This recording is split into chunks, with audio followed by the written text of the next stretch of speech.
welcome to Prim Leader. My name is Priscilla and I'm your host, and thank you for joining us again for yet another exciting session. Alright, to all my subscribers, I want to say thank you very much for joining us today, and of course, this is your first time or you are yet to subscribe, please join the train by clicking the subscribe button. Okay, so today we'll be talking about the internet. Everybody uses the internet, so we're talking about the internet and the activities you can do on the internet that can tag you as a criminal or that can make you a criminal. And so the actual offense we'll be talking about today is cybercrime. Now the truth of the matter is that cybercrime is wide. Like, there are a lot of things that constitutes cybercrime. It can be cyberbullying, it can be cyberterrorism, it can be pornography, child pornography in particular. It can be, there are a lot of things that can lead to cybercrime, and the particular law in Nigeria right now that talks and governs anything that has to do with cybercrime in Nigeria is none other than Cybercrime Prohibition and Prevention Act 2015.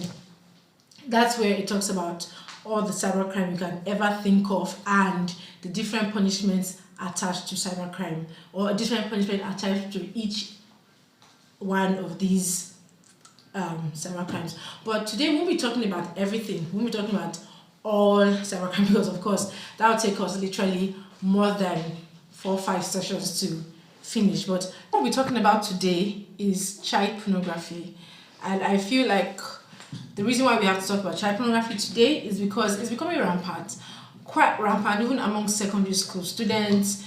And it's not, before now it used to be a thing of just very older adults abusing younger children and having it stored in their phones or something. But now we have even children of the same age grade or the same class doing this to themselves. And I think it's important for people to know that child pornography is. I really believe that child pornography is an offense that shouldn't be downplayed and all that. So yeah, we're going to start with section 23, sub 1 of the Cybercrime Prohibition and Prevention Act 2015, and that's where it talks about child pornography in particular. Section 23, sub 1 goes to say that, look, anyone or anybody who does what? Producing child, who produces child pornography or distributes and transmits child pornography. Simple. I'm sure everybody knows the definition of pornography.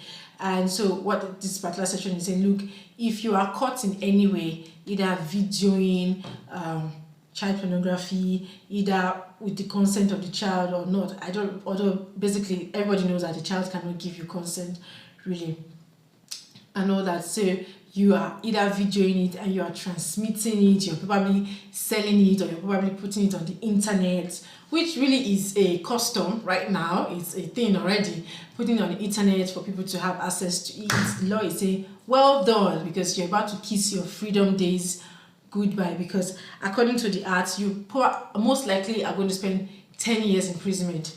Now, even if you do not spend 10 years imprisonment, you have to pay a fine of almost 20 million. Now that's what the law says, section 23 sub 1. So child pornography, and why like I said earlier, why we're talking about this is that in recent times we've had students even doing this to themselves. And really it's not making sense. The law is not going to look at the whole situation and say, oh, okay, they were all kids, and so let's just overlook it. Nobody's overlooking anything. The worst that can happen is that you'll be sent to a juvenile prison, seriously, as a child, once you're underage, because it's really is against the law, and there's nothing like, let's see what we can do about it.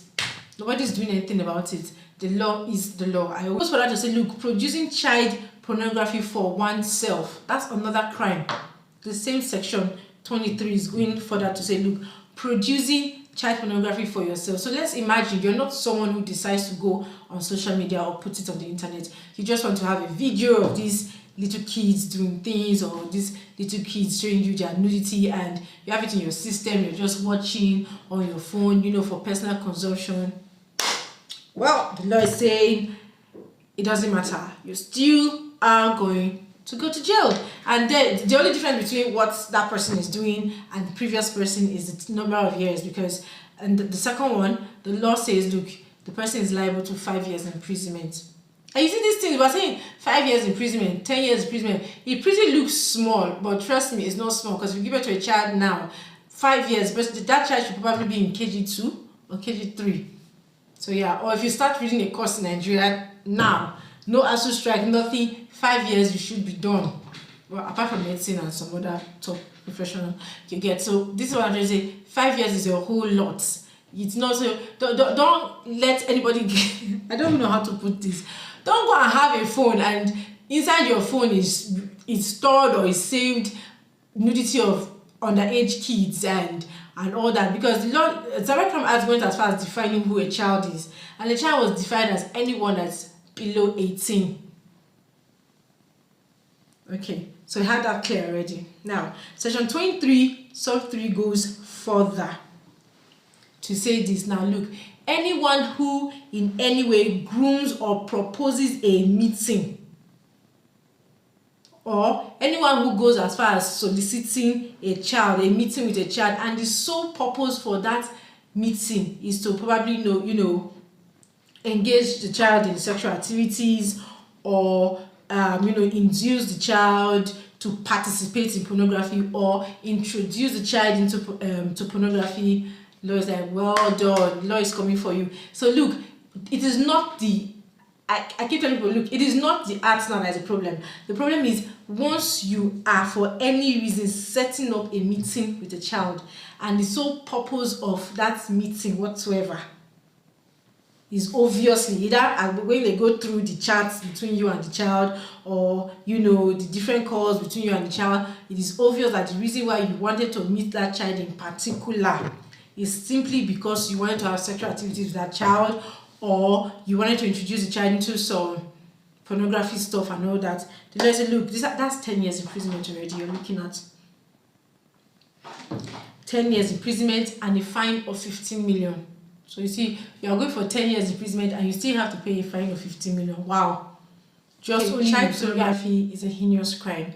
And the very fact that the drafters of the law put such long-term imprisonment as part of the punishment for the crime shows how much the drafters of the law want Nigerians or people to know that this offense is no longer tolerable.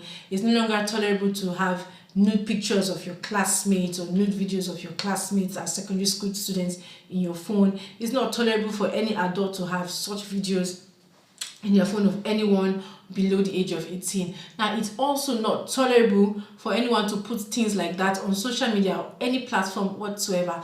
These crimes are very heinous, and so that's why they have these punishments attached to them. So, and I really want both parents and teachers and students to understand that, look, these crimes are no. You have to educate your kids to realize that the fact that you have access to the internet or the fact that you have access to phones doesn't mean that you can do as you wish or as you please. Every action will have consequences, and these consequences are very grievous, and you don't want to waste a number of your years that you should have to write your exams and probably go into school and find yourself being stuck with some serious criminals in cell or whatsoever. So yeah, everybody should be careful what they do with their phones and how they treat privacy of other individuals. Secondly, I want people to understand that, look, the whole idea of when things like this happen, running to social media for help doesn't really, you don't seek justice on social media, not at all.